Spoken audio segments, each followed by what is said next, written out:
Muy buenos días, mi nombre es Francis Molina, estudiante de la carrera de Derecho, Núcleo Tucaca. En esta oportunidad vamos a hablar sobre aquellos procedimientos o procesos y regímenes aplicados a los niños, niñas y adolescentes con la licenciada Ibris Buais. Gracias. Vamos a hablar sobre la responsabilidad de la crianza en niños, niñas y adolescentes, el rol de esto con sus respectivas bases legales. Y los posibles problemas cuando se genera una crianza que no es acorde a los padres, a la madre o los representantes legales. Cabe destacar primeramente que esto está fundamentado en la Constitución Bolivariana de la República Bolivariana de Venezuela y principalmente y como prioridad en la Ley Orgánica de Protección del Niño, Niña y Adolescente.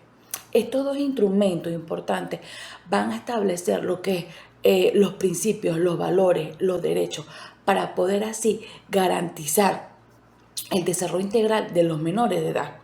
Algunos aspectos claves que vamos a desarrollar y hablar aquí son la familia. La familia como el núcleo principal de la responsabilidad primaria de la crianza. Esto va a recaer principalmente en quiénes, en el padre o la madre o los representantes legales, los cuales tienen el deber y la obligación de garantizar la alimentación, el cuidado, la salud, la protección a los niños, niñas y adolescentes. Esto va a contribuir a muchos aspectos de la formación de la personalidad. Aparte de esto, el apoyo emocional, el amor, la disciplina, fomentar valores éticos. En aquellos casos donde está la separación de los padres, va a mantener las relaciones efectivas equilibradas entre los hijos y ambos progenitores. El Estado debe ser garante y el derecho venezolano debe ser garante, tiene como papel fundamental es apoyar a aquella familia que sean ofreciéndole programas sociales, creando o ejecutando políticas públicas para poder garantizar a este núcleo familiar el acceso a la educación, la salud y los otros servicios esenciales básicos. La protección integral en esta parte va a intervenir los casos donde exclusivamente en aquellos casos directos de niños, niñas y adolescentes que estén en riesgo, como en situaciones de maltrato, de abandono o de explotación. La comunidad y la sociedad, según la LOGNA, la crianza no es solo una labor exclusiva de los padres, sino también de una comunidad, las escuelas y la sociedad en general. Todo juega un conjunto muy importante. Tienen el deber de colaborar y proteger, fomentar el bienestar en pro de aquellos menores de edad. Otro punto y aspecto importante es la promoción de los valores. Las instituciones educativas culturales tienen el papel crucial de poder inculcar valores que puedan reforzar la convivencia en el hogar, la solidaridad, el respeto mutuo, entre otros aspectos importantes que ayudan al crecimiento de los niños. La participación de los niños y de los adolescentes, ellos tienen el derecho de expresar sus emociones, los temas que a aquellos les afecten, aquello que les pueda causar el problema. Esta debe ser tomada en cuenta según la madurez y el caso. Debe existir una autonomía progresiva. A medida que crecen, tienen más responsabilidades, más derechos, como de poder opinar o decidir sobre su educación, decidir aspectos personales, por ejemplo, cómo me quiero vestir, cómo quiero presentarme a este núcleo de personas. La protección legal, la prohibición de la violencia, cualquier violencia, bien sea física, psicológica o cualquier trato humillante en la crianza, el Estado debe ser garante y promover los métodos educativos basados siempre en la mediación y el diálogo. Aquí también vamos a hablar sobre la intervención judicial. Los tribunales pueden tomar aquellas decisiones en donde para causar bienestar al menor de edad. Estos están comprometidos a revocar la patria potestad si esto es necesario o hay caso de algún maltrato. Todo esto sirve para garantizar el desarrollo de los niños, niñas y adolescentes en un entorno que esté lleno de amor, de protección y de cariño. Algunos posibles problemas en la crianza que no esté acorde y cuando la crianza no está bajo los estándares adecuados, se ocurre de manera adecuada, pueden surgir diversas problemáticas que pueden afectar el desarrollo de estos menores. El maltrato, el abuso, todo este tipo de violencia pueden traer como problemas graves y duraderas a través del tiempo, problemas de salud mental, emocional, que pueden obviamente trascender hasta el niño. La negligencia, el abandono, la falta de cuidado, supervisión y atención puede poner a los niños en situaciones vulnerables.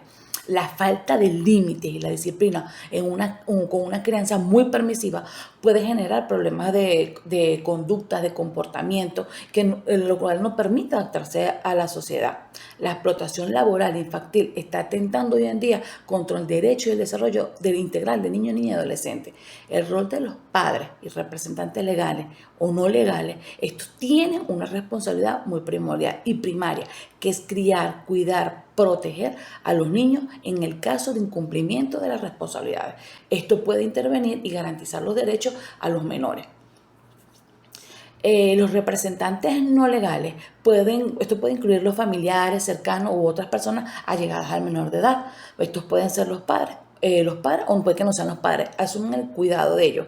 Es muy importante regularizar este proceso para poder asegurar los derechos de los niños, niñas y adolescentes. Esto está estipulado en el artículo 359 de la LOMA, la cual aborda la responsabilidad de la crianza en Venezuela, que esta debe ser un proceso estable en el cual el padre y la madre tienen el deber compartido, y esto es irrenunciable, de ejercer la crianza y su responsabilidad. Además de ello, debe ser responsable civil, administrativamente, penalmente, por el cumplimiento de las responsabilidades con el niño y adolescente. El artículo 358 también detalla la responsabilidad que tiene la crianza de educar, custodiar, asistir emocional, psicológicamente y afectivamente a los hijos.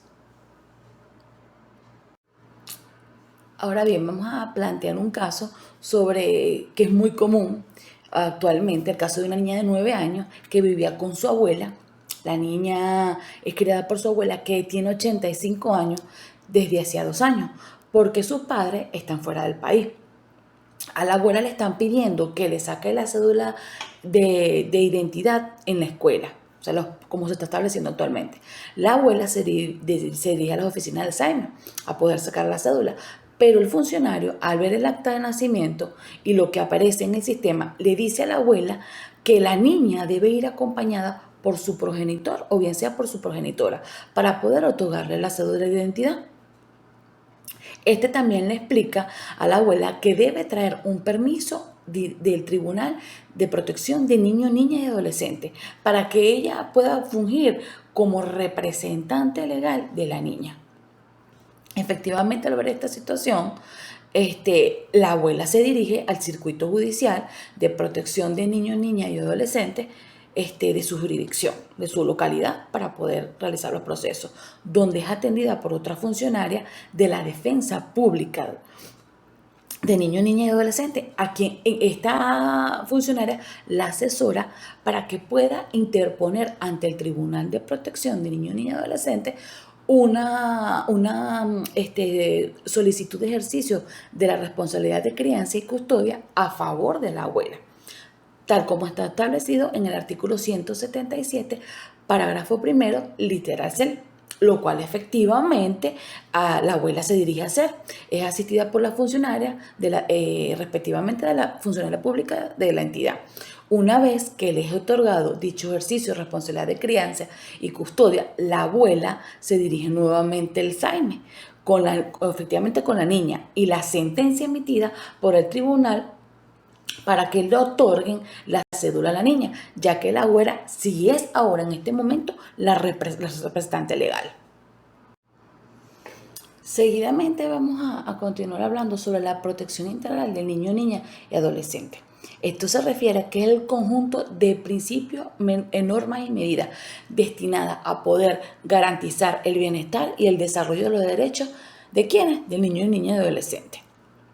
Esto va a garantizar el ejercicio pleno de su derecho y establece medidas para poder proteger a estos niños y adolescentes frente a cualquier forma de abuso, de explotación o discriminación. ¿Qué características tiene esto? Protege todos los aspectos de la vida de los menores, incluyendo la salud educacional, la corresponsabilidad, la parte emocional. Involucra al Estado, a la familia y a la sociedad en la protección de los derechos de los menores. Su basamento legal está en el artículo 1 de la norma, la cual garantizará el disfrute pleno y efectivo de los derechos de los menores. El artículo 3 que destaca los principios de igualdad y de la no discriminación. El artículo 4 de la norma que establece las obligaciones que tiene el Estado para poder asegurar dicho derecho. Las consecuencias de esto, las positivas, pueden ser que promueve una sociedad justa, equitativa, donde los menores tienen acceso y oportunidades a un buen desarrollo integral. Las negativas, la falta del cumplimiento puede derivar en sanciones legales y perpetuar situaciones vulnerables. Entre los beneficios es que va a garantizar una educación, una salud, una protección, va a fomentar el desarrollo integral y la inclusión social, lo que igual va a permitir la reducción del abuso y de la explotación. Un ejemplo de ello práctico es el establecimiento o creación de programas educativos y de salud, que estos sean gratuitos, exclusivos para ellos y para los que estén en riesgo de vulnerabilidad, asegurando que no ocurran desastres y que estos tengan un buen bienestar. El maltrato de niños y adolescentes se va a referir a cualquier acción o omisión, bien sea física, psicológica, mental, emocional, sexual, que puede ocurrir en un menor de 18 años.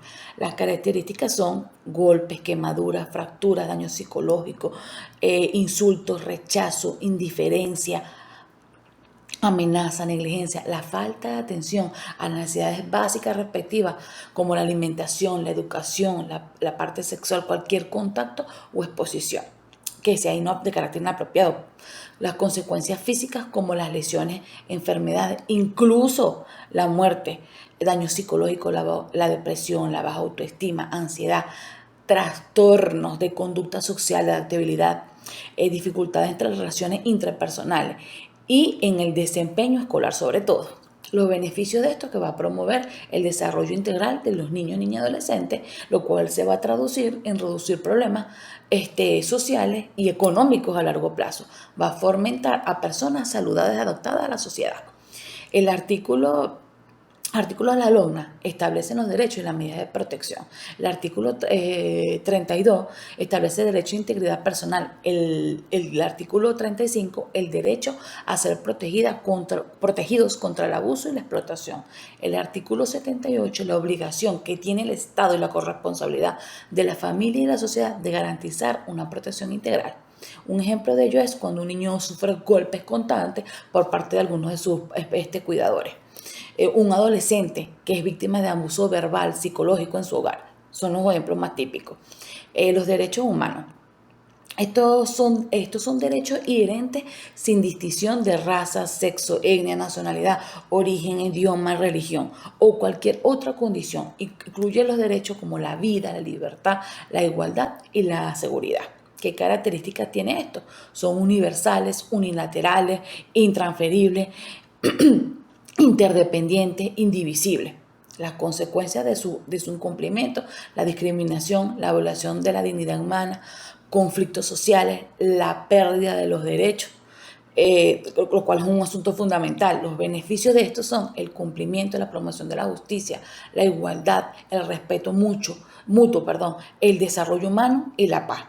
Los artículos que amparan esto son la Declaración Universal de Derechos Humanos, establecida en el año 1958, específicamente en el artículo 1, que habla de la libertad, la igualdad, el artículo 4, que establece los derechos de la vida.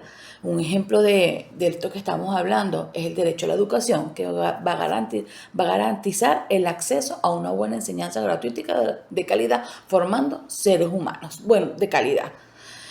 La doctrina universal se refiere a la protección integral general de los derechos humanos a nivel global, considerando toda humanidad o colectivo un conjunto de derechos que hacen un fin común. Las características están basadas en la igualdad, la neutralidad, la aplicabilidad universal, sin poder ninguna excepción por lo que nombré anteriormente. Las consecuencias es el incumplimiento de argumentos entre los conflictos internacionales, las violaciones masivas de los derechos y de los refugiados y los desplazamientos forzados, que es lo que estamos viviendo actualmente. Beneficios de la cohesión internacional. El fortalecimiento de los valores universales, la dignidad humana, el progreso global, Esto está basado en los tratados internacionales, como el Pacto de los Internacionales de Derechos Civiles y Políticos, el Pacto Internacional de los Derechos Civiles y Políticos y el Pacto Internacional de los Derechos Económicos, Sociales y Culturales. Un ejemplo de ello es la colaboración o la creación internacional de programas para combatir la pobreza extrema en todo el mundo.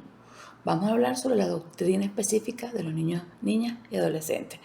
Esta doctrina va a reconocer que los niños, niñas y adolescentes tienen derechos que son especiales, son diferentes, por su condición de desarrollo y vulnerabilidad, mereciendo así una mayor protección, una mayor promoción, una mayor aplicabilidad de casos especiales. Sus características son la aplicabilidad absoluta, el interés superior del niño, la protección integral y la participación. El incumplimiento de esta que trae como consecuencia la explotación infantil, el abandono, la falta de educación y por ende esto va a quedar un desarrollo limitado. Los beneficios son que garantizarán el entorno seguro, pleno, desarrollo físico, mental, emocional y educativo para poder fomentar una sociedad justa. El artículo que ampara la Convención sobre los Derechos del Niño y Adolescente en 1988, el artículo 6, el derecho a la vida, el artículo 28, el derecho a la educación, el derecho a no explotación infantil. El ejemplo de eso es crear políticas públicas para poder erradicar y garantizar una educación y una vida de calidad.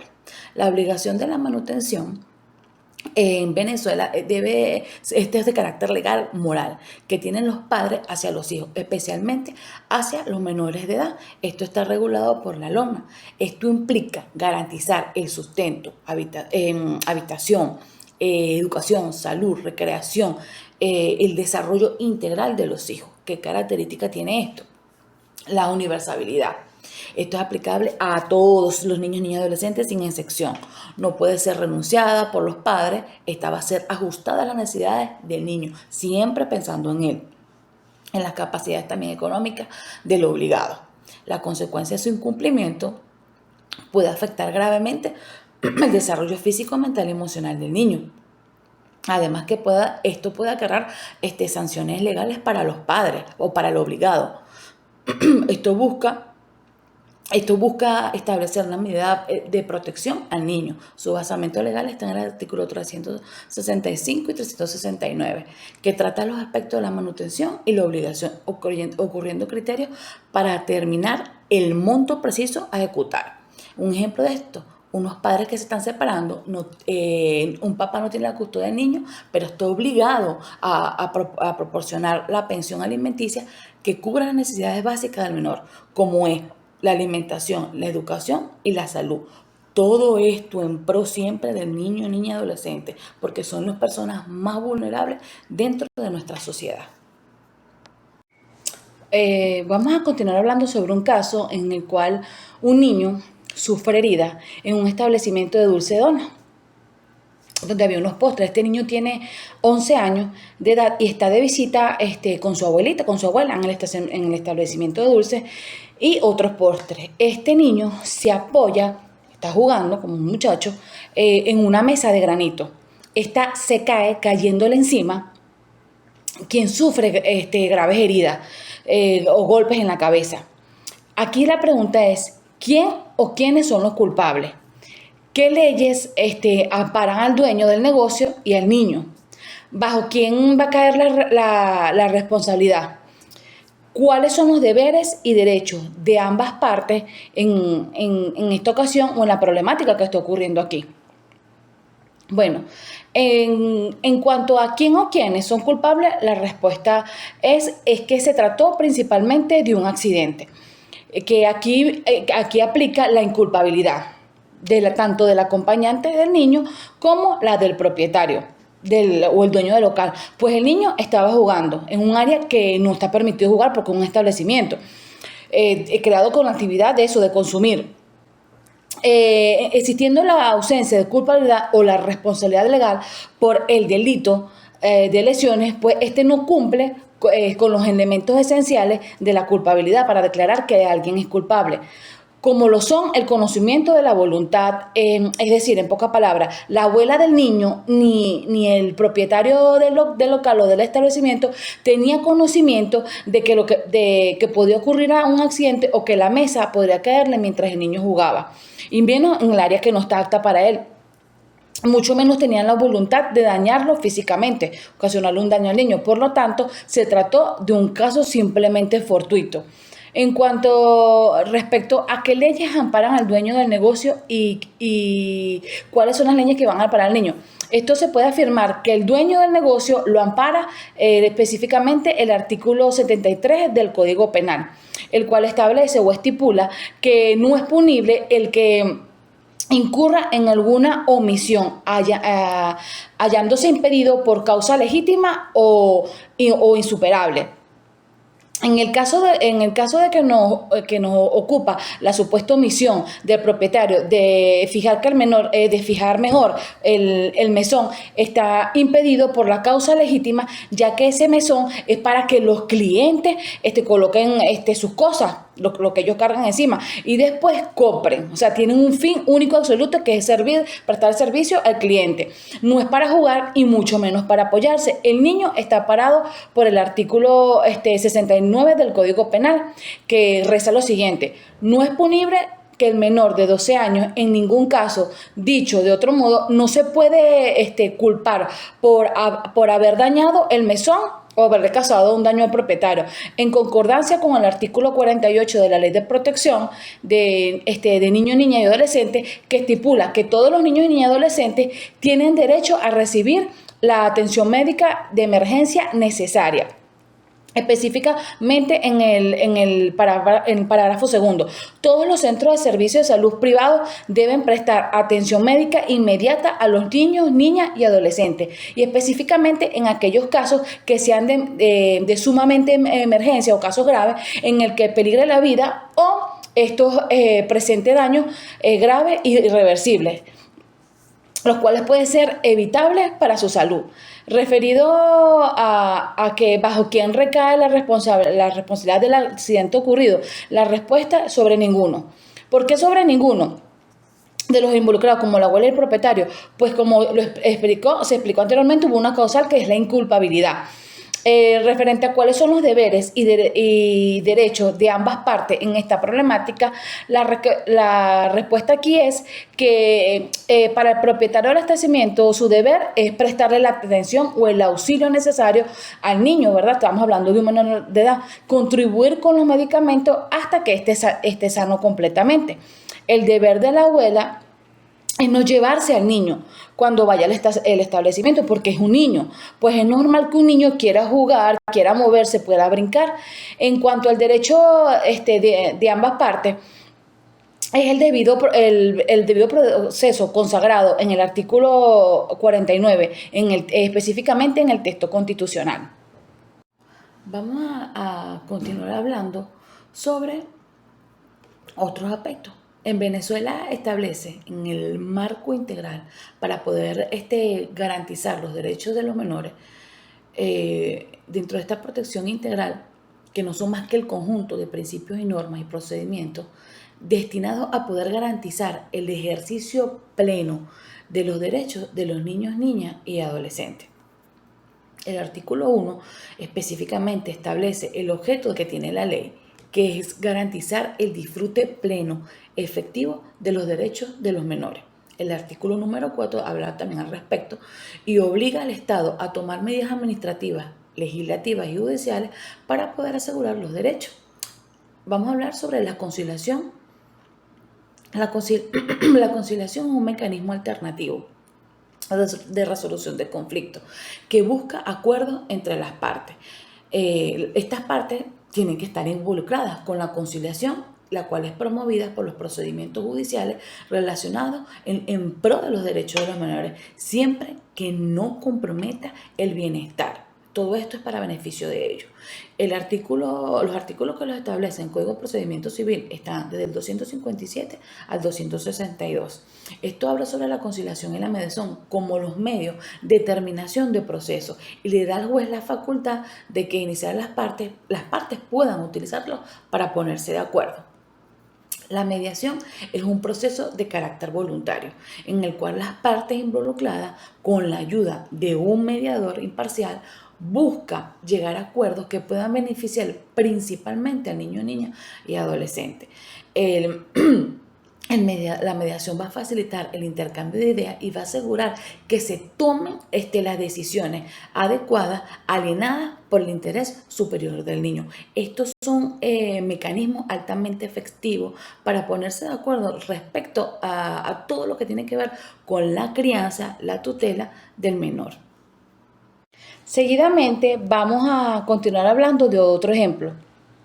Casos en que se aplican los procedimientos de recursos para la protección integral del niño, niña y el adolescente. En este caso el ejemplo es que una joven de 15 años de edad vive con su abuela materna. Pues su madre se fue de viaje a España, le tocó emigrar en el año 2016, cuando comenzó la crisis en Venezuela.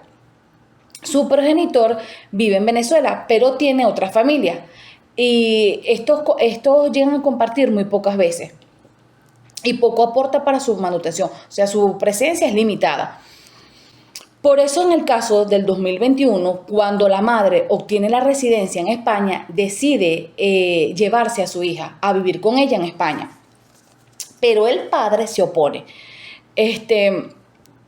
Así que ella le otorga un poder apostillado a un abogado aquí en Venezuela para tener ella la guardia y custodia de su hija, pues. No obstante, el abogado le indica que por ella estar en otro país como lo es España, no le serviría la solicitud de guardia y custodia. Solamente, o sea, que tendría que hacer otros procesos. ¿Cuáles son esos otros procesos? La solicitud de cambio de residencia internacional. Y en parte de las instituciones familiares se pide la guarda a favor de la madre con la responsabilidad de crianza compartida. De acuerdo con esto, con el artículo 177 de la Ley de Protección de Niños, Niñas y Adolescentes. Específicamente en el parágrafo primero, en el literal G, en el cual, en concordancia con el artículo 8 de dicha Ley de Protección de Niños, Niñas y Adolescentes, pues se alegó el interés superior del niño. En vista de esto que estamos hablando, lo anterior expuesto, el abogado apoderado se dirigió al circuito judicial de protección de, de niños, niñas y adolescentes de la localidad donde residen, donde interpuso una solicitud de cambio de residencia internacional ante el Tribunal de Protección de Niños, Niñas y Adolescentes para que con esto su madre pueda llevársela. Lo cual tardó aproximadamente un año y le fue dada con lugar a la madre, quien desde el año 2022 se vino a Venezuela y se llevó a su hija para buscar el interés superior de un niño. Cabe destacar que este es un caso en el cual trabajo para un despacho y lo viví porque fui parte del proceso. Gracias. Vamos a hablar sobre la convivencia familiar, que se refiere a la capacidad que tienen los miembros dentro de una familia para poder vivir juntos. Esto con la finalidad de vivir en armonía, compartiendo experiencias, responsabilidades y valores. Es aquí donde se va a fomentar los principales valores como el respeto mutuo, la comunicación, el compartir, el amor y entre otros aspectos. Esto va a contribuir el bienestar emocional, psicológico de todos los integrantes de la familia, no solamente del niño. Las características son que esto va a perpetuar el respeto mutuo. Cada miembro va a valorar las opiniones y los sentimientos de los demás. La comunicación, una buena comunicación afectiva, expresar los sentimientos y las emociones. La empatía, ponerse al lugar del otro, la tolerancia. Su basamento legal está en el artículo 75 de la Constitución de la República Bolivariana de Venezuela. El Estado protegerá a la familia como el espacio fundamental para el desarrollo integral de las personas. La LOMNA va a garantizar los derechos de los niños, niñas y adolescentes de poder vivir, desarrollarse en el seno de una buena familia. Un ejemplo de ello es celebrarse fechas juntos, como los cumpleaños, establecer reglas claras en el hogar, que los padres se pongan de acuerdo para la crianza, resolver conflictos mediante el diálogo, la empatía. ¿Qué artículo la ampara? Lo más relevante es el 385, el cual habla el derecho a la convivencia familiar, incluso sin ocurrir el caso que los padres pudieran estar separados. El artículo 27 de la LONA garantiza que los derechos de los menores a mantener relaciones personales deben estar en contacto directo con ambos padres, es decir, ambos deben ser partícipes. Vamos a hablar ahora sobre la convivencia familiar y custodia de padre y madre. Padre y madre, esta custodia implica la responsabilidad de poder criar, educar y cuidar a los hijos. En Venezuela, la custodia puede ser compartida o asignada a uno de los padres, dependiendo lo que sea más beneficioso según el interés superior del niño. La LONA establece que ambos papás, tanto papá como mamá, tienen los mismos deberes y derechos compartidos, los cuales estos van a ser irrenunciables. Y esto va a fomentar a la crianza de los niños. Un ejemplo de ello de las custodias es que los papás que estén separados puedan compartir la custodia del niño, alternando semanas para la convivencia. El juez va a determinar que la madre tendrá la custodia exclusiva, pero el padre tendrá el derecho de poder hacer las visitas semanales. Los progenitores podrán compartir las decisiones importantes. ¿Cuáles son esas decisiones importantes? La educación, la salud del menor, todo lo que tenga que ver con los aspectos y las necesidades básicas físicas y emocionales. El artículo 383 regula la custodia y el artículo 384 el régimen de visitas para que el progenitor, que no tenga la custodia. La forma de fijar la convivencia familiar. La convivencia familiar en Venezuela está regulada principalmente por la Ley Orgánica para la Protección de Niño, Niña y Adolescente, que como sabemos su principio es garantizar la estabilidad del niño. Este régimen no más que busca garantizar el derecho de los menores, que estos tengan, mantener las relaciones personales directas con ambos padres, no solo con uno. Incluso, no importa si los papás estén separados. Su función es garantizar esta protección. Aquí algunos puntos claves que vamos a tratar al respecto. Vamos a definir lo que es la convivencia familiar. No es más que el derecho que tiene el niño, niña y adolescente a mantener un contacto o tener regularidad entre la visita entre los padres y madres, promoviendo su desarrollo integral y emocional. Cabe destacar la importancia que tienen ambos progenitores en la vida del niño. Algunos artículos relevantes son el 386 de la LONA, el cual establece la convivencia familiar puede incluir visitas del menor o las posibilidades de poder llevarlo a otros lugares siempre y cuando se pueda garantizar su bienestar. No puede existir esa coacción de que alguno de los padres no lo pueda visitar. Un ejemplo de ello es el más común de todos. Aquellos papás que se encuentran en régimen de visita, que se le permite al progenitor no custodio pasar bien sea los fines de semana alternados, navidades, vacaciones, todas aquellas fechas importantes para el menor, en pro siempre de él. La fijación del régimen de convivencia. Puede ser acordado, bien sea de mutuo acuerdo a través de la mediación o la conciliación entre los padres, o en caso que esto sea conflictivo, puede estar determinado por un tribunal cuando los papás no se ponen de acuerdo. El tribunal tiene que estar especializado en materia de familia, siempre priorizando el interés superior del niño.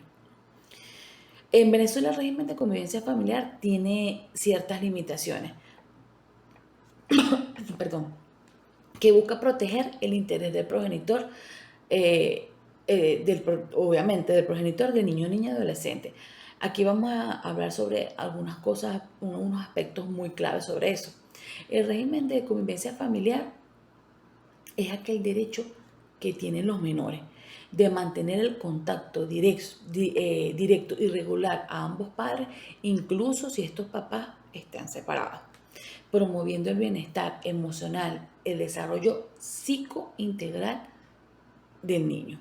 Las características más importantes de estos aspectos son que se debe priorizar el interés superior del niño, niña y adolescente. Esto puede ser acordado entre los padres o puede también estar establecido por un tribunal cuando los problemas trascienden a mayores. Incluye visitas, la comunicación y otra forma de contacto. Es decir, que tiene que estar a pleno con su progenitor. Algunas limitaciones que tiene esto, según el artículo 389 de la Ley Orgánica para Protección de Niños y Adolescentes, la LOMNA, el régimen puede ser limitado por si alguno de los progenitores incumple con la obligación de la manutención. Solamente que esto sea una causa justificada. También puede ser restringido si existe en riesgo para la integridad física y emocional de menor, si se comprueba que algunos padres tienen vicio o no actúa con regularidad. Otro ejemplo es si un padre no cumple con la manutención, el tribunal va a determinar, obviamente, que esto va a afectar negativamente al menor. Esto puede limitar el régimen de convivencia por un periodo específico. O sea, esto no va a ser para siempre, tiene su limitación hasta que el padre se regularice. Algunos artículos relevantes son el 385, el derecho a una convivencia familiar, el 386, esto habla sobre el contenido de la convivencia familiar, el artículo 389, y habla específicamente de la limitación del régimen de la convivencia. Aspectos generales de la convivencia familiar. Es el derecho desde el nacimiento que tienen los niños, niñas y adolescentes para poder mantener las relaciones personales, el contacto directo con ambos padres o ambos progenitores. Incluso si estos tengan alguna situación de discusión, de separación, aquí esto va a promover el desarrollo emocional y psicológico. ¿Cuál es el propósito de esto? Le va a permitir garantizar el bienestar integral a los menores, respetando siempre su interés. Esto va a favorecer la formación de vínculos afectivos saludables con ambos padres y con otros familiares que sean cercanos, bien sea de cualquier línea de los progenitores. En la normativa está regulado principalmente por la Ley Orgánica para Protección de Niños, Niñas y Adolescentes, la cual va a buscar siempre proteger los derechos de los menores, que estos puedan convivir en paz, en armonía con la familia. Unos ejemplos de esto, hablando a rasgos generales de la convivencia familiar, es que un niño puede pasar el 24 con el papá, el 31 con la mamá, alternar la semana, esto cuando el papá no tiene la custodia, los cumpleaños, todo puede ser de mutuo acuerdo, permitiendo mantener una situación regularizada entre ambos. Durante las vacaciones escolares, el menor si tiene la capacidad de dividir el tiempo entre el papá y la mamá, siempre que esto no afecte sus actividades, dependiendo también del acuerdo mutuo y de la decisión judicial. Un abuelo o una abuela también tiene el derecho de poder visitar al menor. En este caso, si el tribunal determina que es beneficioso para el desarrollo, siempre empezando en el niño. El basamento legal está estipulado en el artículo 385 de la LOMNA, el cual define el derecho de la convivencia familiar como primordial, fundamental para el desarrollo integral del menor. El artículo 386 también establece que este derecho incluye la visita, comunicación o cualquier otra forma de contacto que pueda favorecer la relación con ambos padres. Aquí lo importante es que el niño siempre esté saludable física y emocionalmente. El artículo 387 regula los casos en los que el régimen puede ser modificado o ajustado según las necesidades del menor y la familia. O sea que esto es un conjunto. El artículo 389 permite limitar los aspectos referentes a la convivencia familiar en situaciones donde se vea que hay riesgo para el bienestar del niño, niña o adolescente, aquellos aspectos que puedan perjudicarlo.